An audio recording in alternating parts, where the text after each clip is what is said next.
ये ज्ञात हुआ कि कांग्रेस पार्टी के राष्ट्रीय अध्यक्ष श्री मल्लिकार्जुन खड़गे जी और अन्य वरिष्ठ नेता जैसे श्री राहुल गांधी, श्रीमती प्रियंका गांधी, श्री वेणुगोपाल जी इत्यादि अकस्मात धरने पर जा बैठे और ये भी बताया गया कि वो स्थान धरने के लिए बहुत ज्यादा अनुकूल नहीं है, उससे बहुत ज्यादा असुविधा हो रही है जनसाधारण को। तो इन नेताओं की वरिष्ठता को देखते हुए सरकार की ओर से ये फैसला हुआ कि मैं स्वयं और मेरे संग केंद्रीय गृह सचिव मौके पर जाकर के इन वरिष्ठ नेताओं से मिले और हम ये सोच करके गए थे हम बड़ी विनम्रता से अपनी बात रखेंगे, तर्क रखेंगे कि सरकार से अगर चर्चा कर ली जाए बैठ करके तो ज्यादा बेहतर है। बहरहाल वहां पहुंचने पर हमें श्री राहुल गांधी जी ने ये आग्रह किया कि यदि सरकार संसद में चर्चा के लिए तैयार हो जाती है नीट और उसके साथ संबंधित शिक्षा संबंधित विषयों को लेकर के, तो वो तुरंत अपना धरना समाप्त कर देंगे। मैंने ये बात उनसे एक मर्तबा नहीं 2-3 बार पूछी। उसके उपरांत मेरे हमरा केंद्रीय गृह सचिव थे, उन्होंने भी पूछा कि will you immediately and this धरना इफ यू गेट एश्योरेंस। बोले हां। फिर हमने थोड़ी सी मुशक्कत की, एक्सरसाइज की, सरकार के शीर्ष नेतृत्व से चर्चा हुई और हमें ये कहा गया कि आप सरकार की ओर से उनको आश्वासन दीजिए कि सरकार को कोई आपत्ति नहीं है, सरकार तैयार है संसद में चर्चा करने के लिए, नीट को लेकर के भी, उसके साथ संबंधित विषयों को लेकर के भी, जो आंदोलन है उसको लेकर के भी। हमने जब ये बात वहीं पर राहुल गांधी जी के आगे दोबारा रखी तो बोले कि साहब मुझे तो शिक्षा मंत्री का इस्तीफा भी चाहिए।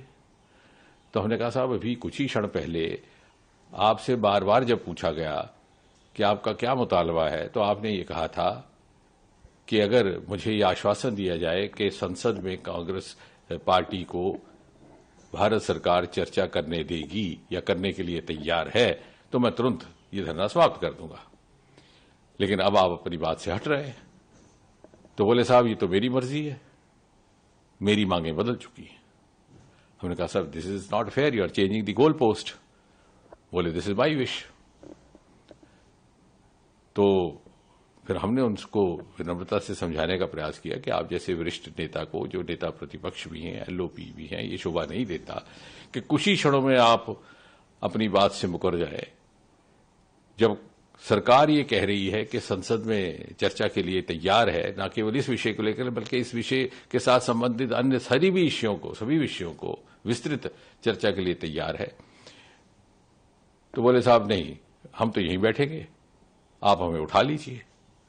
बोले साहब मैं तो आपसे चर्चा करने आया था बड़ी विनम्रता से, आपको उठाने का तो हमारा इरादा नहीं था, मैं तो सिर्फ आपसे ये अनुरोध करने आया था। लेकिन ऐसा लग रहा है कि आप शायद आप उस मूड में ही नहीं है कि आप कुछ वाया मीडिया या रास्ता निकाला जा सके। तो बोले आप जो मर्जी इसका निष्कर्ष निकालिए, मैं तो वही करूंगा जो मेरी मर्जी है। फिर गृह सचिव जी ने भी एक बात रखी कि साहब अगर आपको बैठना ही है धरने पर तो कम से कम इस जगह ना बैठिए, ये इससे बहुत असुविधा हो रही है जनसाधारण को। तो बोले ये भी मेरी मर्जी है। तो मुझे बड़े अफसोस के साथ कहना पड़ता है, ये बड़ा ही दुर्भाग्यपूर्ण है कि एलओपी का इस प्रकार का व्यवहार रहे कि वो अपने पक्ष को इतनी जल्दी बदलते हैं।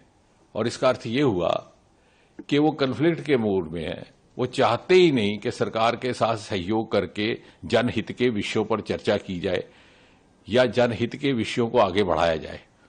वो ये मन बना करके आए हैं कि कन्फ्रंटेशन हो, कन्फ्लिक्ट हो, मुझे कोई मुद्दा मिले।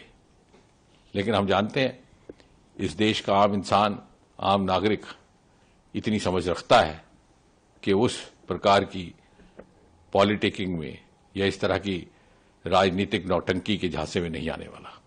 और जहां तक सरकार का ताल्लुक है, आपको स्मरण हुआ आज प्रातः ही प्रधानमंत्री जी ने बहुत स्पष्ट कहा है कि नीट और पेपर लीक इत्यादि विषयों के लेकर के जो लोग भी जिम्मेवार हैं उनके खिलाफ कड़ी से कड़ी कार्रवाई की जाएगी, की भी जा रही है। बहुत सारे लोग हिरासत में भी लिए गए हैं।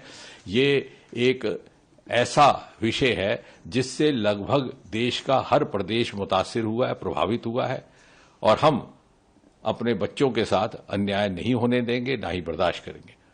उसके बावजूद भी यदि विपक्ष और नेता प्रतिपक्ष सहयोग करने को तैयार नहीं है तो मुझे विश्वास है देश की जनता देख रही है।